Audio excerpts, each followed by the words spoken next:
आज हमारा study topic है वो है साइनोबैक्टीरिया। साइनोबैक्टीरिया जिसे हम पुराने ज़माने में पुराने वक्त पे जब two kingdom system of classification था तो हम इसे ब्लू ग्रीन अल्जी और मैक्सोफाइसी में पढ़ा करते थे। लेकिन साइनोबैक्टीरिया की जो टाइप ऑफ सेल है वो प्रोकैरियोटिक है, तो इसीलिए अब ये जो है वो सेपरेटली क्लासिफाई हो चुका है किंगडम मोनिरा के अंदर। तो cyanobacteria, cyano plus bacteria, old and blue green algae, ये क्या है? ग्राम नेगेटिव बैक्टीरिया है with a number of unusual traits, और काफ़ी सारे इसमें ऐसे ट्रेड्स हैं, ऐसे कैरेक्टर हैं जिससे ये बैक्टीरिया हमें मालूम नहीं हो रहा है, बैक्टीरिया नहीं लग रहा है।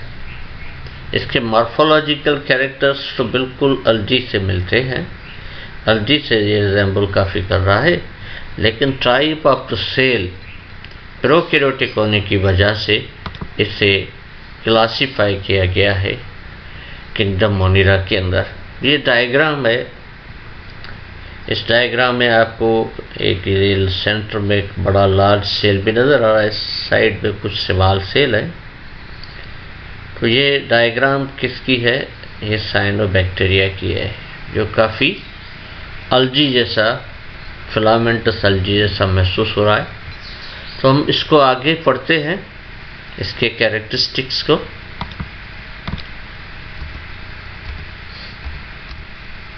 ये इसके सैलेंट फीचर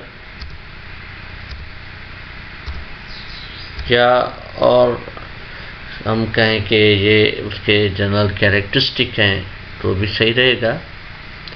तो सैलेंट फीचर्स, उसमें फर्स्ट कैरेक्टर जो आ रहा है वो है दे आर प्रोकैरियोटिक। उसके बाद दे आर यूनिसेल्युलर और मे अकर इन कॉलोनी फॉर्म। ये स्ट्रिक्टली यूनिसेल्युलर नहीं है, टाइप ऑफ तो सेल प्रोकैरियोटिक है। क्यों प्रोकैरियोटिक है? क्योंकि अगर हम नॉस्टॉक सेल को स्टडी करेंगे तो उसके अंदर मेम्ब्रेन बाउंड न्यूक्लियस मौजूद नहीं है। उसके बाद ये यूनिसेल्युलर तो हैं, लेकिन स्ट्रिक्टली यूनिसेल्युलर नहीं है, ये यूनिसेल्युलर फिलामेंटस है। और फिलामेंट बड़ा ये क्यों बना है? क्योंकि ये एक कॉलोनी है। उसके बाद cell wall is double layered. Cell wall जो इनकी है वो डबल लेयर्ड है।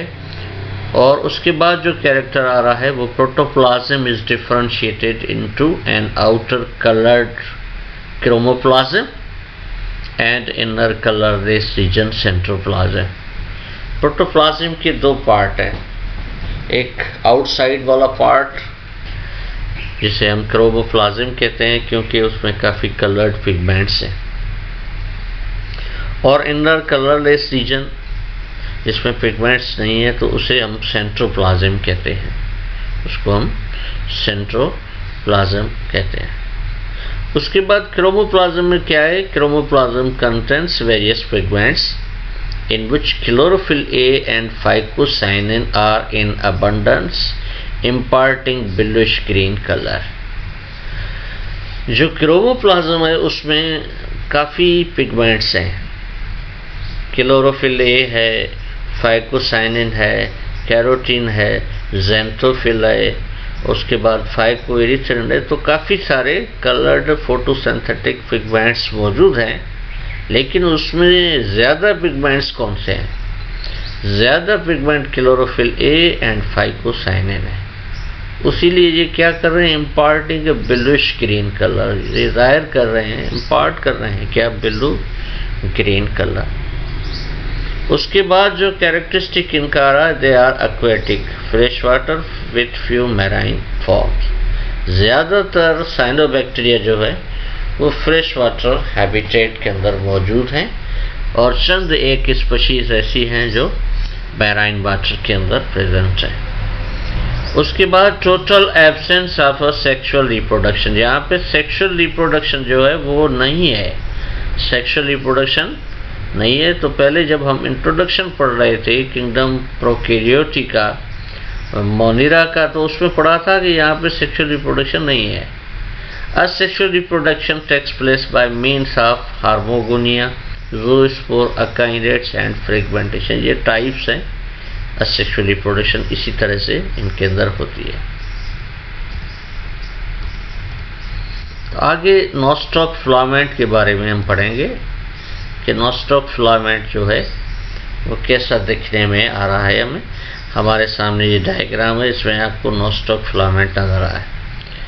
तो नॉस्टॉक क्या है? अ फिलामेंटस प्रोकैरियोटिक है, यहाँ पे लिखा हुआ है कि ये फिलामेंटस प्रोकैरियोटिक है। तो nostoc is a unicellular filamentous. A single filament looks like chain of bead.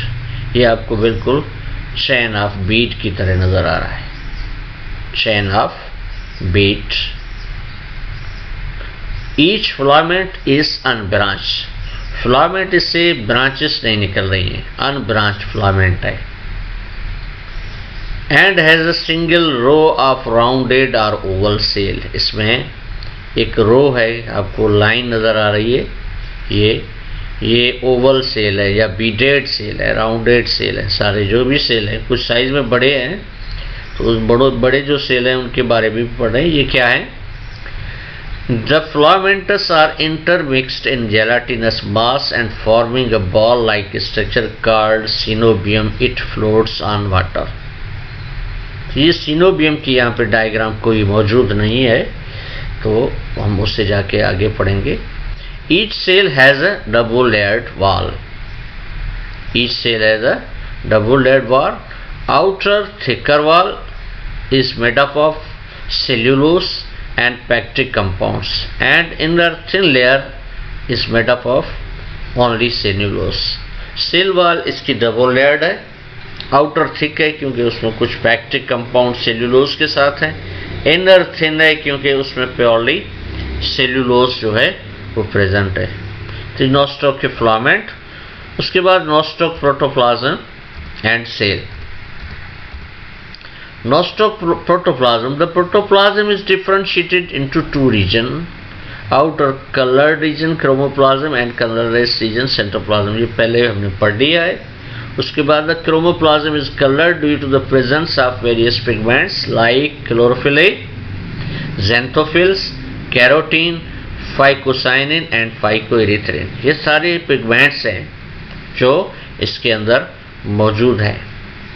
उसके बाद there is absence of cytoplasmic organelle, endoplasmic reticulum, mitochondria, Golgi bodies, vacuoles, जो मेम्ब्रेन बाउंड स्ट्रक्चर एब्सेंट है। तो non membrane bound organelles यहाँ पे present है, इसमें ribosome है, कुछ स्मॉल वैक्यूल स्टोरेज पार्टिकल्स वगैरह। Centroplasm also called central body has heredity material in diffused form. Heredity material है जो साइटोप्लाज्म के अंदर डिफ्यूज फॉर्म में प्रेजेंट है, क्योंकि कोई मेम्ब्रेन नहीं है, न्यूक्लियर मेम्ब्रेन जो हेरिडिटी मटेरियल को साइटोप्लाज्म से सेपरेट करे। At the intervals there are found slightly larger oblong colorless cells with slightly thicker walls called heterocysts. Each heterocyst is a center of nitrogen fixation. तो heterocyst की diagram इनके आगे topic में study करेंगे। उसके बाद न्यूट्रिशन इन नॉस्टॉक। नॉस्टॉक हमें पता है फोटोसिंथेटिक है, ऑटोट्रॉफ है, तो उसमें न्यूट्रिशन दो तरह से होती है। Two types of the nutrition found in nostoc is autotrophic, photosynthetic bacteria. इसमें फोटोसिंथेसिस हो रही है और फोटोसिंथेसिस ऑक्सीजेनिक फोटोसिंथेसिस है, मतलब इसमें क्लोरोफिल ए है, उसीलिए जो फोटोलाइसिस यहाँ पे होगी वो वाटर की होगी, फोटोलाइसिस ऑफ वाटर होगी। तो जो फोटोसिंथेसिस प्रोसेस है उसमें ऑक्सीजन रिलीज होगी, जबकि दूसरे बैक्टीरिया जिनके अंदर नॉन ऑक्सीजनिक फोटोसिंथेसिस है वहाँ पे फोटोलाइसिस ऑफ हाइड्रोजन सल्फाइड हो रहा था, तो सल्फर रिलीज हो रही थी। It is capable of fixing atmospheric nitrogen and converts it into nitrates to make amino acid and proteins. और दूसरा मेथड जो न्यूट्रिशन का है वो नाइट्रोजन फिक्सेशन है. हेटेरोसिस्ट में ये एटमॉस्फेयर से ऑक्सीजन को भी ग्रैब करता है, नाइट्रोजन को भी ग्रैब करता है, और उसके बाद एंजाइम नाइट्रोजिनेज की मदद से वो नाइट्रेट्स फॉर्म करता है.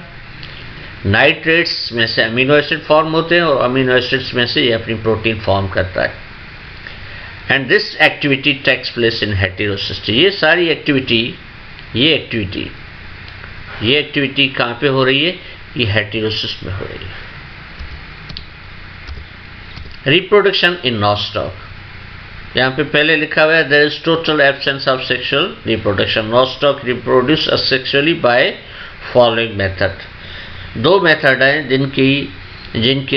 जिनसे जो यहाँ पे रिप्रोडक्शन हो रही है.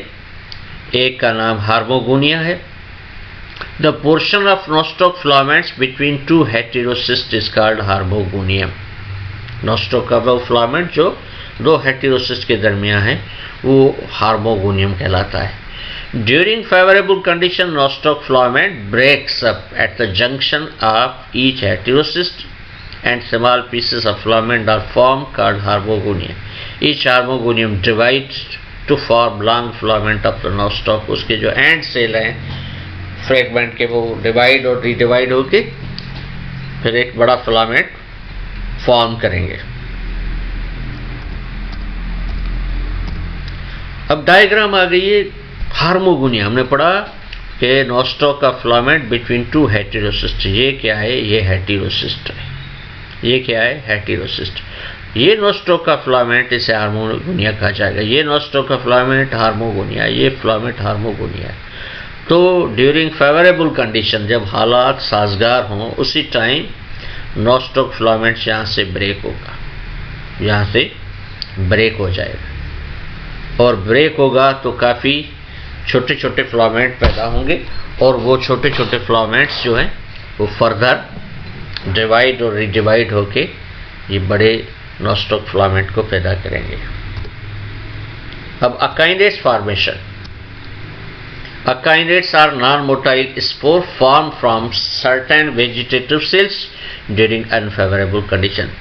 हार्मोगोनिया फॉर्मेशन फेवरेबल कंडीशन में हो रही थी. अकाइनेट फॉर्मेशन जो हो रही है वो अनफेवरेबल कंडीशन में हो रही है. तो अनफेवरेबल कंडीशन में वेजिटेटिव सेल से कुछ special non motile spore form हो रहे हैं. During unfavourable condition vegetative cells become enlarged and thick walled containing reserve food called अकाइनेट्स.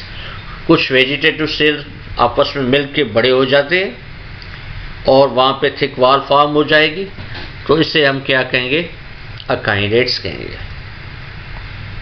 Outer layer of akinete is called exospore and inner wall is called endospore. दो wall form होंगे, outer उसीलिए exospore और inner को endospore. On the return of favorable condition, they germinate by rupturing exospore and form new filament by simple division. जब हालात साजगार फिर से वापस आ गए तो एक्सोस्पोर रप्चर होगा और एंडोस्पोर से न्यू फिलामेंट जो है वो निकलेगा और वो डिवाइड और रीडिवाइड होगा. इसी तरह से नॉस्टॉक फिलामेंट्स जो है वो बढ़ना शुरू हो जाएंगे. अकाइनेट्स को डायग्राम में देख रहे हैं. ये जो बीडेट और ओवल सेल हैं, सिंपल लिविंग. ये थोड़ा सा लार्ज हेटेरोसिस्ट है. ये काफ़ी वेजिटेटिव सेल मिल के हालात जब नासाजगार थे, अनफेवरेबल थे, तो ये क्या फॉर्म किया है? अकाइनेट फॉर्म किया है. और इसकी आउटर वॉल को एक्सोस्पोर, इनर वॉल को एंडोस्पोर कहा गया है हमारे किताब के अंदर. तो ये प्रोसेस अकाइनेट से रिलेटेड है.